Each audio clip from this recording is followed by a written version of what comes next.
함께 기도하시겠습니다. 내가 진실로 진실로 너에게 이르노니 내 말을 듣고 또 나 보내신 이를 믿는 자는 영생을 얻었고 심판에 이르지 아니하나니 사망에서 생명으로 옮겼느니라. 거룩하신 주님 은혜와 도우심에 감사합니다. 이 시간에도 하나님의 뜻과 온전하심 저희 삶 가운데 있게 하시고 주의 뜻을 이루게 하시며 거룩하심 드러나게 하옵소서.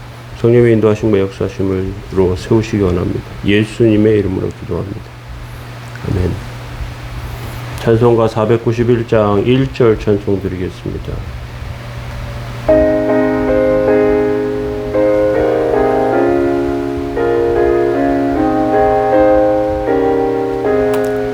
저 높은 곳을 향하여 날마다 나아갑니다. 내 뜻과 정성 모아서 날마다 기도합니다. 내 주여 내 맘 붙드사 그곳에 있게 하소서. 그곳은 빛과 사랑이 언제나 넘치옵니다. 아멘. 시편 118편 1절에서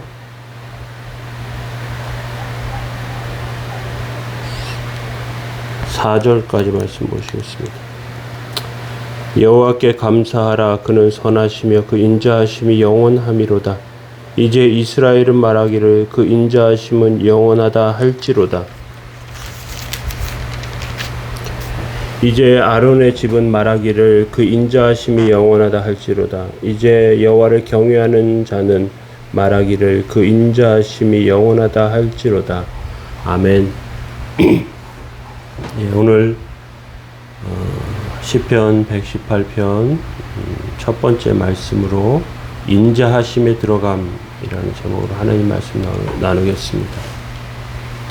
세계 최고의 세상에서 가장 큰 최고의 지원은 국가나 재벌 또는 강대국의 지원이 아니라 하나님의 지원입니다.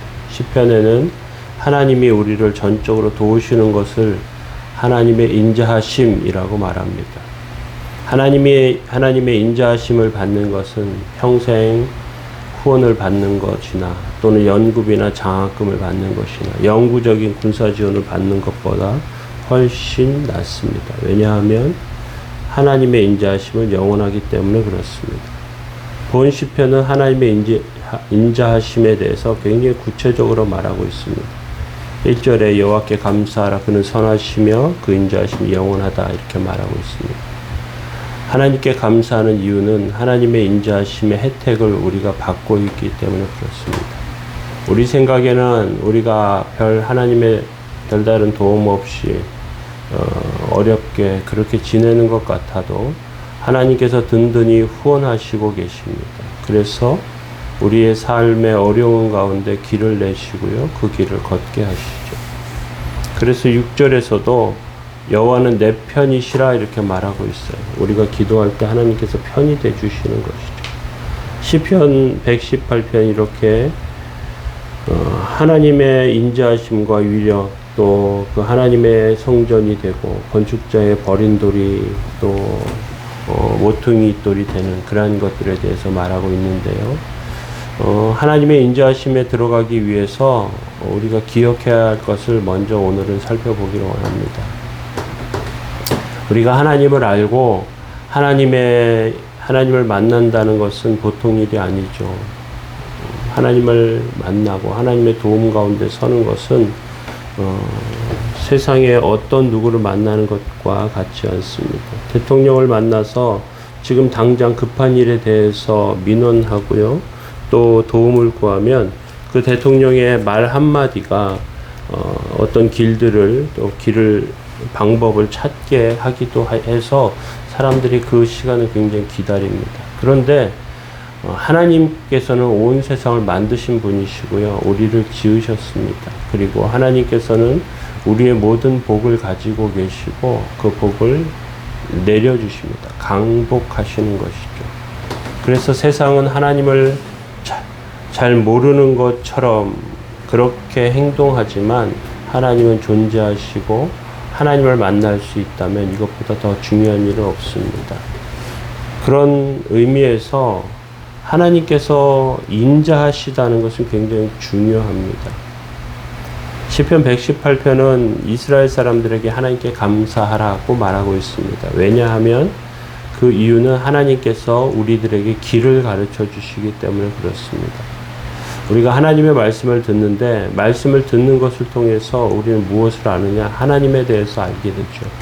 하나님을 본 적 없고 하나님의 음성을 들은 적이 없어요. 그런데 하나님의 말씀을 통해서 하나님의 인자하심과 진실하심을 알게 됩니다. 얼마나 많은 사람들이 하나님의 말씀을 시시하게 생각하는지 모릅니다. 어떤 사람은 자기의 경험을 중요하게 생각하고요. 어떤 사람은 자기가 계획하고 그것을 이루어가는 것을 중요하게 생각하고요. 또 어떤 사람들은 세상에서 사람들을 섬기고 봉사하는 것들을 중요하게 생각하지만 우리는 하나님의 비밀을 알고 그 비밀을 말씀을 듣는 것을 통해서 알게 됩니다. 하나님의 말씀을 듣는 것이야말로 하나님의 인자하심과 성실하심을 알게 되는 것입니다. 다른 것으로는 이 하나님에 대해서 알 수 있는 방법이 없어요. 그런 면에서 신앙에 대해서 아는 체하고 똑똑해 하는 것처럼 어리석은 것도 없습니다. 가장 어리석은 자는 하나님에 대해서 아는 척하는 자죠. 1절에 보면 여호와께 감사하라 그는 선하시며 그 인자하심이 영원함이로다 말하고 있습니다. 우리가 하나님께 감사해야 하는 이유는 하나님 살아계시고요. 그 하나님께서는 선하시고요. 인자하시기 때문에 그렇습니다. 실제로 우리가 살 때 고난 가운데 있고요. 환난을 만나기도 합니다. 가족을 잃기도 하고요. 당장 일들이 되지 않아서 답답해지기도 해요. 그런데 그 말씀 가운데 하나님의 인자하심 속으로 들어가면 하나님께서 선하시다는 것을 발견합니다. 하나님은 우리를 도우실 준비가 되어 있으신 분이시고요. 굉장히 적극적이신 분이십니다. 그래서 하나님의 이스라엘은 말하기를 그의 인자하심은 영원하다 할지로다. 이스라엘에 대해서 또 한 걸음 더 나가면요. 아론의 집은 하나님의 인자하심을 선포하라고 말하고요. 마지막으로는 하나님을 경외하는 자에게 인자하심을 선포하라고 말합니다. 하나님께서는 그 하나님의 비밀을 점점 깊이 들어가면 들어갈수록 더 잘 알게 하시는데요. 이스라엘은 택함 받은 사람들을 말해요. 믿는 자들을 택하셨죠. 그리고 택한 자들을 말씀에 붙들리게 하는데 그런 사람들을 아론의 집이라고 부릅니다. 하나님께 예배하는 자들이죠. 그리고 그렇게 예배드리면서 하나님을 만나면요. 하나님의 은혜를 경험하면 하나님을 경외하게 됩니다. 삶을 통해서 하나님을 경외하고 의식하면서 살기 때문에 마음대로 하지 않고요. 하나님께서 나를 보시고 있구나 하는 태도로 살게 됩니다. 종교개혁자들은 이것에 대해서 코람데오라는 그런 표현을 사용했습니다. 코람 앞에서 데오 하나님, 데우스 하나님, 주님. 하나님 앞에서의 삶이라고 이렇게 말하면서 그것이 그리스도인의 삶임을 말하고 있습니다. 하나님께서는 인자하신 분이기 때문에 우리 연약함을 도우십니다. 오늘도 그 하나님의 도우심 가운데 세워진 저와 여러분들 되시기 바랍니다. 기도하시겠습니다. 내가 진실로 너에게 이르노니 내 말을 듣고 또 나 보내신 이를 믿는 자는 영생을 얻었고 심판에 이르지 아니하나니 사망에서 생명으로 옮겼느니라. 거룩하신 하나님 은총과 은혜 감사합니다. 쓰러지고 넘어지지 않는 백성들 되게 하시며 오늘도 주의 뜻 가운데 세워주옵소서. 성령의 인도하심과 은혜를 원합니다. 성도들의 삶을 지키시고 세워주옵소서. 예수 그리스도의 이름으로 기도합니다. 아멘. 오늘도 주의 은혜가 또 하나님의 인자하심을 경험하는 귀한 날 되도록 기도하시기 바랍니다.